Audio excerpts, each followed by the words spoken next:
Hi, I am Vinay Vikram from Vidya Matrix. Today I will solve some questions of the topic subsets, है ना। Subsets के बारे में हम लोग पढ़ चुके हैं पिछले क्लास में।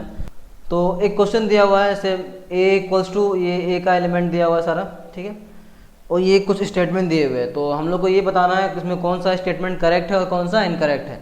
तो अगर यहाँ हम लोग ध्यान दें तो यहाँ दो तरह का सिंबल है, एक सबसेट का, एक बिलोंग्स टू का। तो काफ़ी कन्फ्यूजन है क्योंकि सेम ही चीज़ दिया हुआ है, एक सबसेट में एक बिलोंग्स टू में।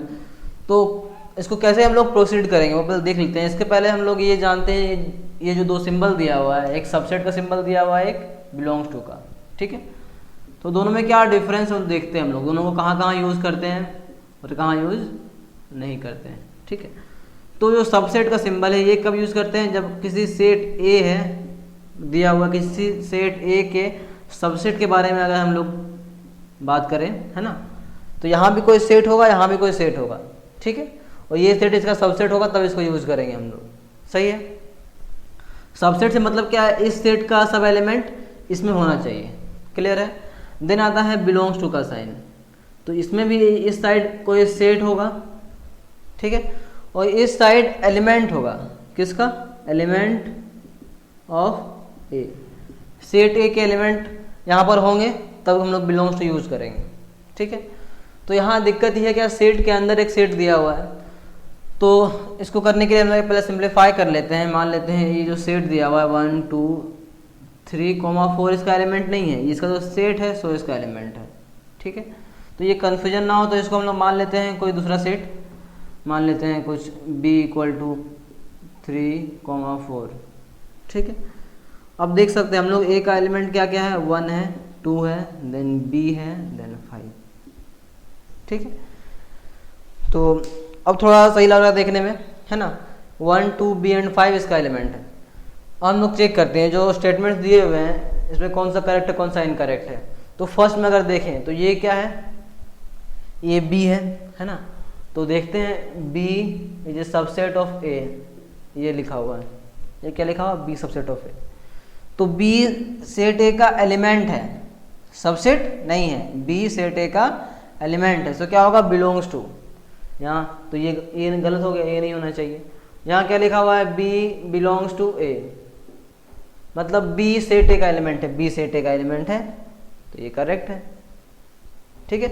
तो इसी को ध्यान से नो करना है, ऐसे मान लेते हैं। और थर्ड को जो दिया हुआ है स्टेटमेंट, इसमें क्या है, इसको हम लोग ऐसे लिखते हैं b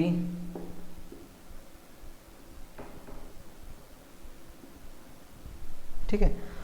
ये सेट दिया हुआ है, ये इसका सबसेट होगा कि नहीं, तो कोई सा भी सेट इसका सबसेट कब होगा, जब इस सेट का एलिमेंट इस सेट का एलिमेंट होना चाहिए। तो इस सेट का एलिमेंट क्या है, b इसमें है, सही है, तो ये भी क्या, ट्रू होगा, करेक्ट होगा, ठीक है।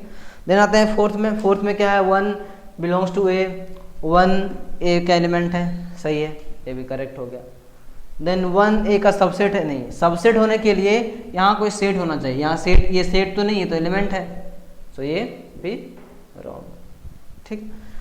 देन देखते हैं हम लोग क्वेश्चन नंबर 6 में क्या है, 1 2 5 का ये सेट है, सो a का एलिमेंट है। 1 2 5 का सेट तो है नहीं कहीं पर, बिलोंग्स टू का साइन के पहले यहाँ एलिमेंट होना चाहिए, सेट नहीं होना चाहिए। यहाँ क्या है, ये सेट है, तो ये सिंबल नहीं होना चाहिए, तो ये रॉन्ग हो गया। देन ये 1 2 5 का सेट a का सबसेट है क्या, नहीं, तो 1 2 5 का सेट जो होगा, सो ये सारा एलिमेंट a में है, 1 2 and 5, सो ये करेक्ट है। आई होप कि समझ में आ रहा होगा आप लोगों को। देन 8 में देखें, 1 2 और 3 का जो सेट है वो a का सबसेट होगा, तो ये a का सबसेट कब होगा, जब 1 a में है, 1 a में है, सही है। देन 2 को भी a में होना चाहिए, 2 भी a में है, सही है।